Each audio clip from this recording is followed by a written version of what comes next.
Oi pessoal, tudo bem com vocês? Meu nome é Mariana, sou plantonista do Poliedro de Campinas e hoje eu vou ajudar vocês com essa questão. Bom, essa questão ela te dá uma introdução sobre carboidratos, queima de carboidratos e afim, tá? Aqui para a produção de energia, e aí ela menciona a glicose, tá? Então ele fala da glicose, te dá a fórmula bonitinha da glicose aí, e aí já vem as perguntas, né? No item A ele pergunta: escreva a reação representativa da combustão de um mol de glicose. Combustão envolve a reação dessa glicose com o oxigênio. Então, eu tenho que indicar isso nos meus reagentes, né? Então, pela equação aqui, o que eu teria, então? Teria 1 mol de glicose, eu tenho que acrescentar esse 1 na frente, e reagindo com o oxigênio. Aqui a equação já está balanceada, mas eu vou explicar como que eu fiz esse balanceamento, tá bom? Bom, sempre numa combustão, no caso aqui vai ser uma combustão completa, eu tenho a formação de CO2 e água. Então, antes de eu completar e conferir o balanceamento, eu preciso escrever os produtos e os reagentes que vão participar dessa reação, tá bom? Então, eu faria isso aqui primeiramente, tá? Aí agora eu vou começar a analisar para fazer o balanceamento. Então, tudo que eu tenho do lado esquerdo tem que ter o lado direito. Então, quando você começar a balancear e ver que eu tenho que manter esse 1 fixo, a única maneira de eu ter a mesma quantidade de carbono, hidrogênio e oxigênio do lado esquerdo, a mesma quantidade de carbono, oxigênio e hidrogênio do lado direito, é se a proporção for 1 para 6, para 6, para 2, tá bom? E essa vai ser, então, a reação que representa a combustão de 1 mol. Esse 1 não pode mudar, tá? Porque ele fala que é de 1 mol de glicose. Fechou? Bom, a letra B, ele fala assim: e se eu consumir 900 gramas de glicose? Qual vai ser a massa que eu vou produzir de CO2? Então, ó, se eu consumir 900 gramas de glicose, qual vai ser a massa de CO2 produzido? Bom, aqui a gente tem duas formas de resolver esse exercício, tá? Eu vou resolver das duas formas. A primeira forma é essa forma aqui, vamos ver se vocês conseguem identificar.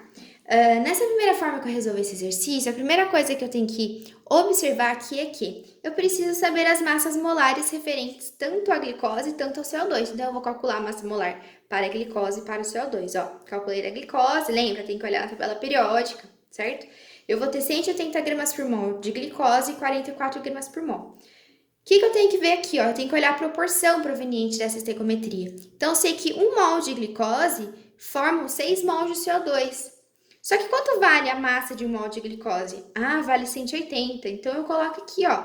Então, 1 vezes 180, porque eu tô falando de 1 mol só, ele reage formando 6 mols de CO2. Mas quanto pesa cada mol de CO2? 44 gramas. Então, quando eu estou resolvendo dessa forma, eu já estou inserindo a massa molar dentro da minha regra de 3, tá bom? Tanto faz.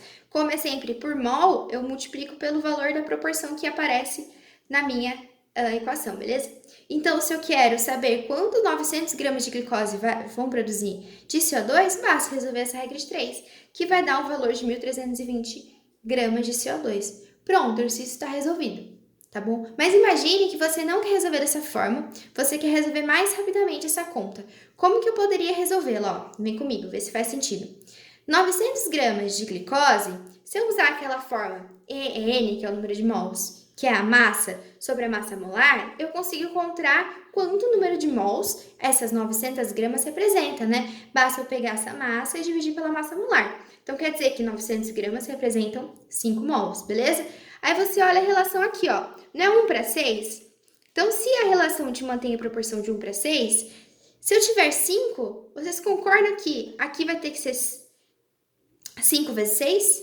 Por quê? Porque é 1 para 6, né? Então, a cada 1 que eu tenho de glicose, eu preciso de 6 de CO2. E se eu tiver 5 de glicose, quanto que eu preciso de CO2? 30, né?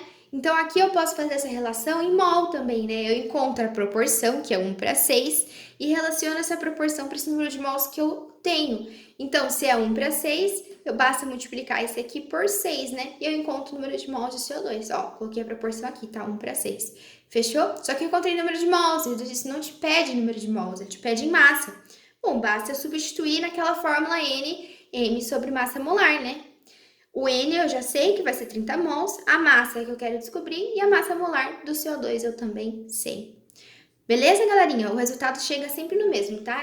Aqui você escolhe qual é o método mais fácil, que você mais se dá bem. Fechou? Espero ter ajudado vocês e bons estudos. Estamos juntos!